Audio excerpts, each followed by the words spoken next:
mother thought for a long time she couldn't have children. The doctors told her she couldn't have children. My dad's brother, my uncle, his older brother, he was already a minister even back then. He became a minister a long time ago. He told my mom, he said, "You're gonna get pregnant, you're gonna have a son." Once my uncle told her that, she had made a promise to God that if God granted her a child, that she promised that she would raise him in the church. And she definitely did that.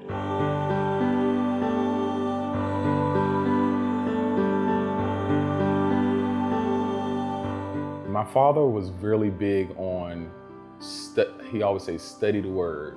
He would always use the line, the verse, study to show thyself approved. So not only did we read the Bible, we read these things called concordance, Strong's Concordance. And they're books that they're the Bible, but what they do is they have proper translations, more correct translations from like Hebrew or Aramaic to English to Greek or whatever. So I was pretty well versed with the Bible. I don't want to paint a picture that he was like some people's parents was like, they'll get a spanking or something like that if they don't read the Bible. And so it was nothing like that. And I remember my father telling me a long time ago when I first got into police work, he told me, he said, you can minimize a lot of altercations, physical altercations, by just how you treat and talk to people. In the United States, I'm not sure if it's relegated to the African American or Latino community, but my mom would fix a bunch of sandwiches and buy a bunch of drinks. Chex sodas. See, anybody know about Chex sodas? Very old school. Chex sodas is like these off-brand sodas, and they were cheap and they had a check on it. And it's called Chex soda. They have cola, grape, strawberry, everything. Chex sodas, chips, and a bunch of sandwiches. Your mom made, and she would fry chicken and put it in aluminum foil.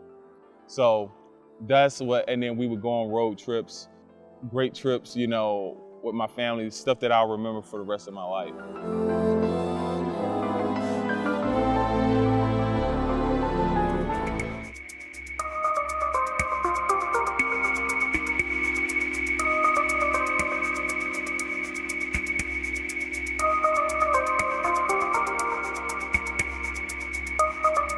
My name is Welton Barnes. I live in the DC metropolitan area. I'm a retired police officer. I do professional development, and I'm also a basketball trainer, and I do a little bit of acting.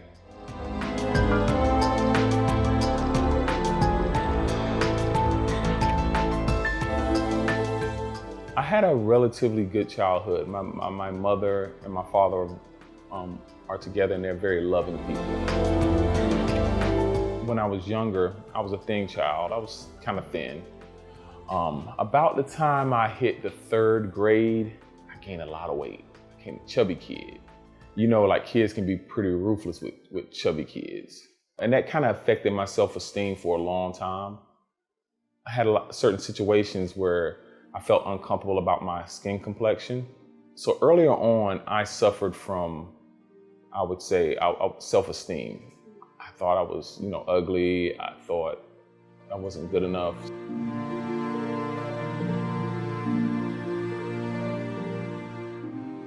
Even though when I got into sports, once you got pretty good at sports, people treat you differently. But I still suffer with that. I still suffer with it a little bit to this day.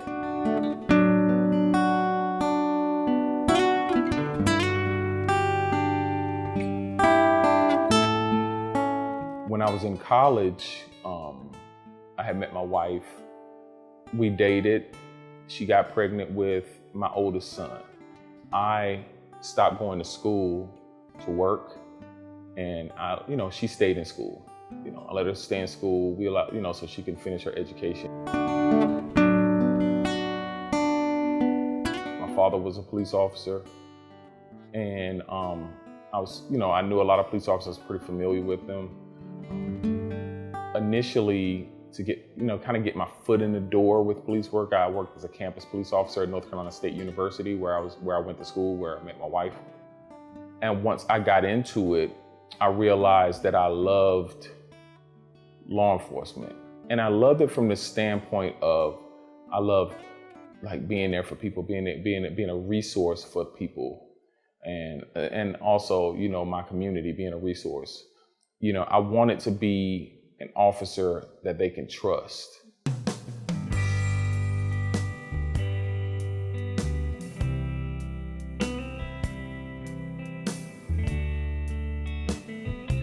I got injured chasing a suspect. As a police officer, there's certain things that you have to be able to physically do. Run, jump, kneel down, and once that knee was damaged to the point that I couldn't do it anymore, and they had to retire me. I thought I would be okay with it, but I dealt with a little bit of depression. But what I told myself is I'm going to do some things that I've always wanted to do, that I've been passionate about. So I said, you know what? I want to get more into basketball. I think I may want to be a coach, like a high school coach, or even maybe go up into college ranks. I don't just teach the physical part, I try to teach the mental aspect of the game as well. Staying low, come here, boom, boom, step, boom, step, boom, step. I would say I lived here for years before I really had a lot of spiritual doubt. That's when I started to question things. And I would pray and do different things, and I didn't feel the charge or the jolt or the relief that I needed, that I was searching for. But as a Christian, you're taught to Jesus' status. Like, you can't veer from that. Like, he is the only way to salvation. So I was always very frightened of going another path that either denied Christ's divinity or put someone else on par with Christ. I went into like Messianic Judaism.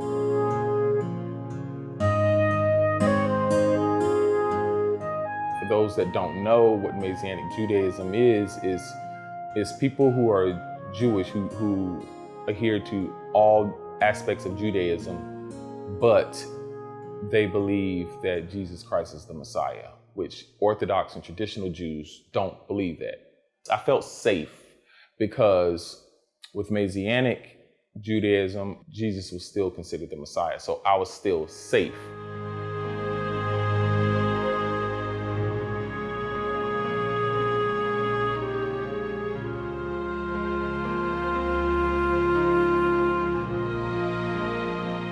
But as time went on, it was still an emptiness there. I looked into Islam, and I knew plenty of Muslim people growing up. I started going to the masjid here in DC, Masjid Muhammad in DC, and just inquiring certain classes that you can take, certain books. It's a website that you can go on, and they'll send you information about Islam. So I went there, I read a lot, and it intrigued me. A lot of similarities to Christianity, a lot. I found a lot of good things in Islam. And the people that I was in contact with, they were very welcoming. They wanted me to learn, they wanted to teach, and I was attracted to that. And I I found learning how to pray was difficult. It's a lot, but I thought that maybe that this is what I need, because I said, well, maybe this is my true religion, because what most people don't know is it's believed that 1 out of every 3 or 1 out of every 4 slaves that came to America were Muslims. So I was like, well, maybe that's my true religion. Maybe that's where the direction I should go. I probably had been studying Islam for like a year and a half. Because of those factors, I'm going to be a Muslim. I'm going to take my Shahada.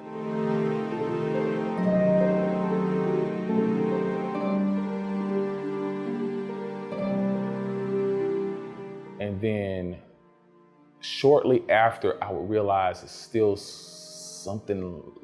something missing.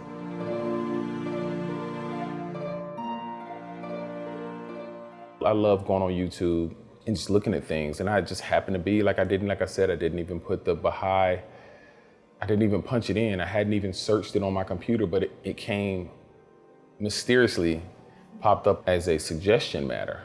So once it did that, and I remembered the Baha'is that I knew, I started hitting videos. And one of the first videos that I came to was the video, I Am a Baha'i.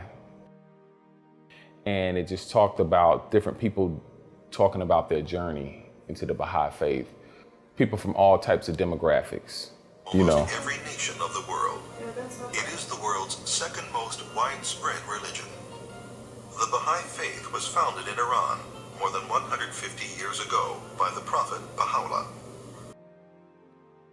And one thing that one of these people on the video, I Am a Baha'i, which I do recommend, is the independent investigation of faith.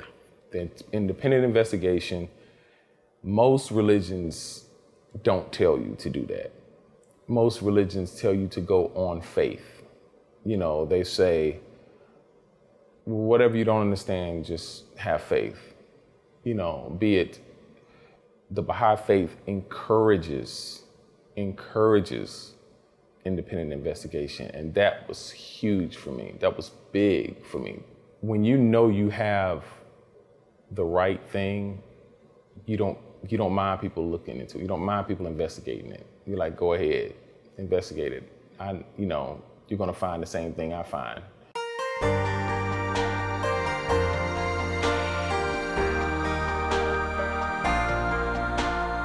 Also, how they don't shy away from religion and science. It's incorporated. Baha'u'llah talks about them being 2 wings of the same bird, religion and science.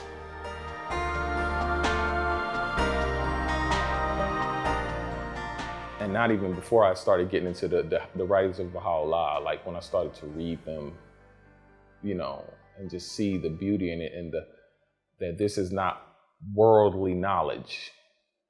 This knowledge is beyond worldly. Like now, everybody's going plant-based, and the Baha'i faith, they talk about how in the future, plant-based will be the optimal diet for people. I'm plant-based. It'll be the optimal diet for people. And during his time, that was unheard of. That was unheard of to even think or talk about anything like that. Not having meat, what? No, that was unheard of. But, that's the divine knowledge, that's not just a human just doesn't carry,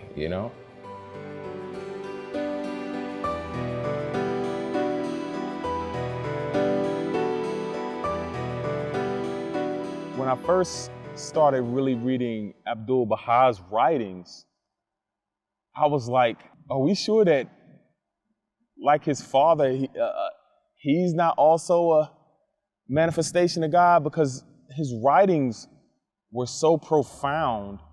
Baha'u'llah, Abdul Baha, Shoghi Effendi, they were way ahead of their time on what humanity needs and what will save humanity. Way ahead of the time. I studied every day for, I know, 6 months. I would get up and read something about the Baha'i faith. Video, listen to video. So I'll be working, I put on a long video. I said, I'm gonna go to a Baha'i center. So the next Sunday I went to the DC Baha'i Center, and I loved it. Everybody was great, such a diverse array of people. People reading different scriptures. People read scriptures from the Bible. People read scriptures from the Baha'i writings. People read scriptures from the Quran.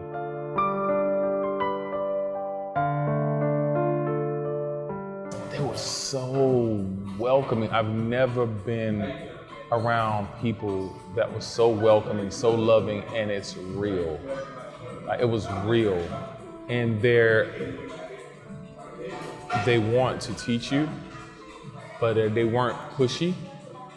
They weren't trying to force the Baha'i faith on you. They're not trying to force convert you, but they converted me from the actions.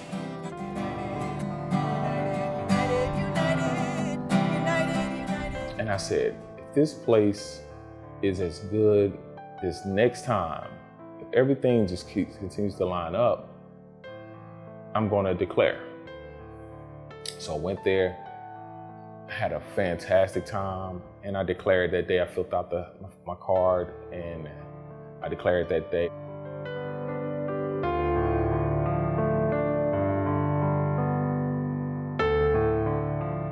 It doesn't matter what happened in the past. If your heart is searching, the answer will come to you like a breeze.